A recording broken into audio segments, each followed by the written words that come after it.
In a low-income neighborhood known more for its problems than for its art, this outdoor festival speaks to the community. God woke up this morning and said, let me make a nice chocolate book. From poetry to painting, local artists have an audience here in East Brooklyn that appreciates their work, like Stephanie PHAFA Roy, who draws women of color.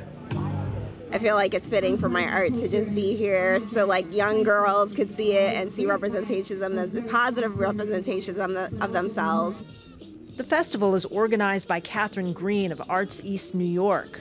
Under a new cultural plan, New York City is targeting programs like this one for funding increases. We want to make sure that every community in New York City has that sort of opportunity to unlock and open the minds of children and youth all over this city. Green says the additional money will help her better market their programs and make them more widely available. New York spends $188 million a year on art and culture, more than any other city in the country. But some neighborhoods benefit way more than others. Most of the funding goes to 33 city-owned institutions like the Museum of Natural History, but they are mostly located in Manhattan. That's a long trip, not to mention an expensive outing for families who live more than an hour away by public transportation.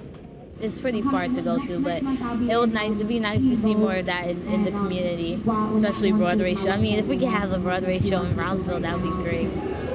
We think this is going to have a very big impact in low-income communities. According to the city's Commissioner of Culture, the $1.5 million it's spending in these areas is a good investment.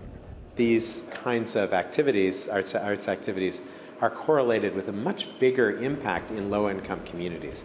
Parts of cities that have rich cultural activities are actually safer, they have better school outcomes, and they're healthier.